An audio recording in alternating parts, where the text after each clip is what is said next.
All right, YouTube, we are here to install a driver side temperature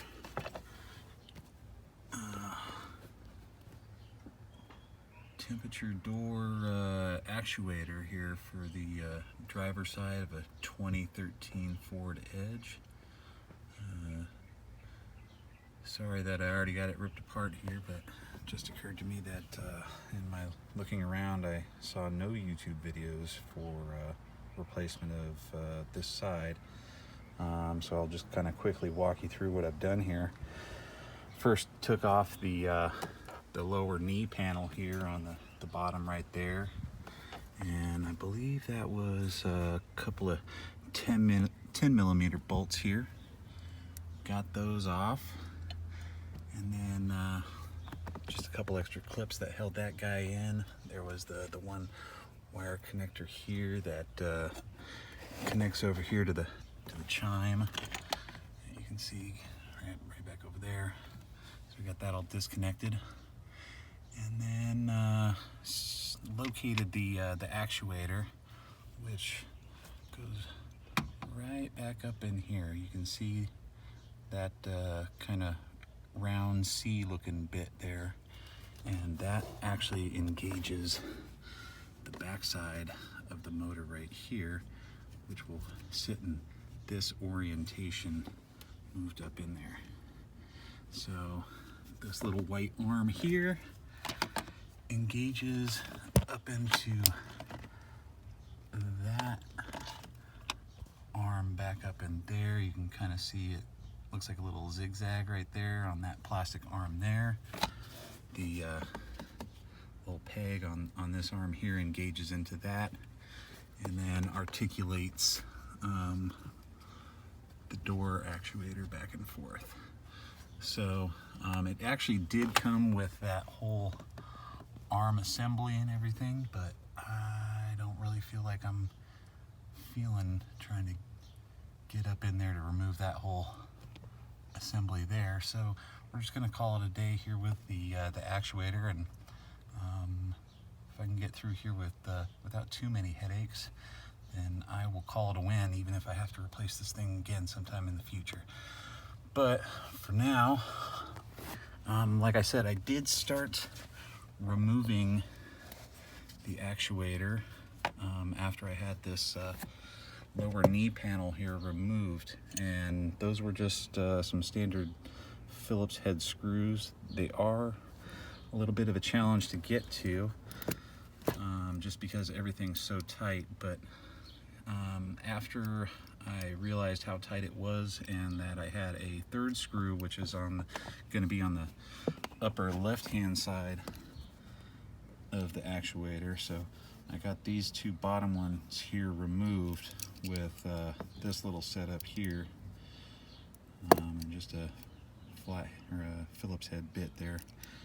But when I realized that this screw here was going to be even more of a challenge to get to, I went ahead and removed the bottom of the steering console here, and that was 3 7 millimeter bolts.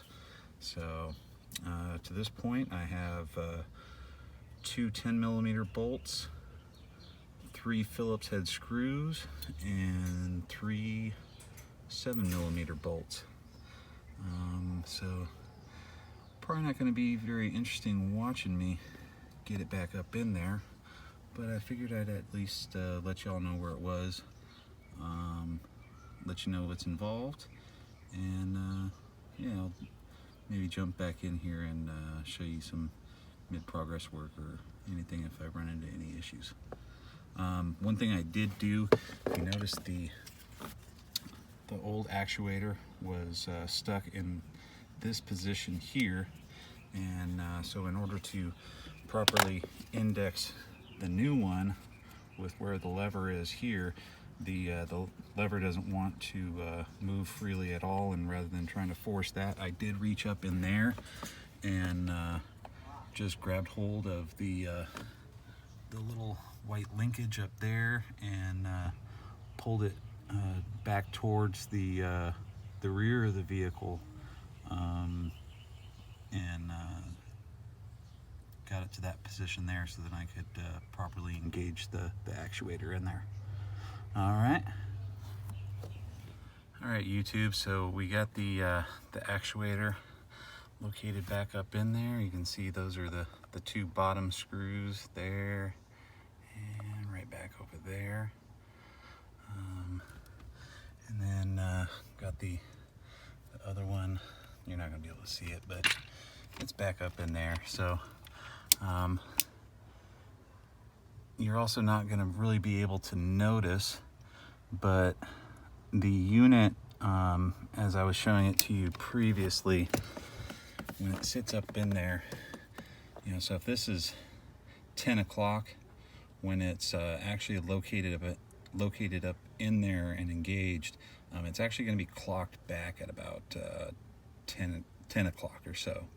And you also are going to have, obviously, this connector here, which you may not be able to see there, but is this green guy right here that I had previously disconnected.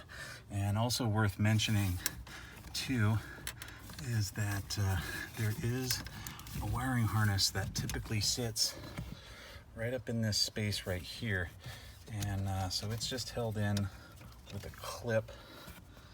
You can kind of see there, so that guy engages down into here. So failed to mention that before, but just to give you that little heads up. I do have the third screw, the bottom right screw there, to get screwed in. So I'm going to go ahead and do that now. I am quite happy that I do have this little screwdriver setup. It definitely comes in handy. There's not a lot of room to work in here. Let me, just for the heck of it, see if I can go ahead and get my standard Phillips in there. And it looks like I can. So this will probably definitely be a better option for all of you guys out there. I don't know that I can say the same for that lower left one. Maybe I'll mess around here while I got the video rolling to see if I can get that guy on there too. But definitely recommend pulling off the lower plastics for the column. So it looks like we can kind of get onto that screw back in there. You can kind of see, but I am kind of at a funky angle here, so I don't know how well that would work. You might want to try to use a shorter one or what have you. So let's go ahead and get everything all put back into place here.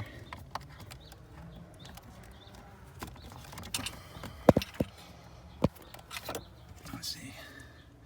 Okay, so that guy orients that way.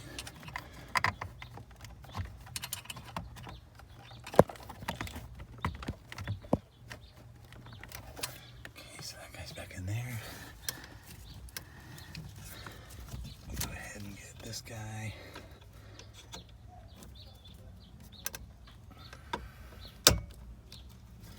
Clipped right back in there.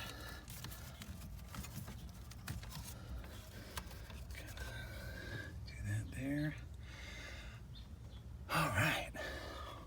Well, I'm probably gonna go ahead and set you guys down here for a minute while I go ahead and get this lower piece on here. I think I'm probably gonna need 2 hands to go ahead and do that. So, alrighty. All right, YouTube. So got everything all put back together, but I figured since I'm kind of working this video backwards, I would go ahead and give you a couple locations of some of these other screws here, bolts. So up in here is where we had the number 7. So you got 1, 2 down here, and then another one right up in here. So those are those 3 there, and then your 2 number 10s are going to be right down here along the bottom. So just those 2 number 10s. Everything else then clips out. You got the 3 3 bolts up in there, the number 7s, and then there are some kind of clips around the perimeter of that lower column there to free that guy up. But all in all, not too bad. Not too bad at all. Pretty straightforward. Hope this helps everybody, and take care and good luck.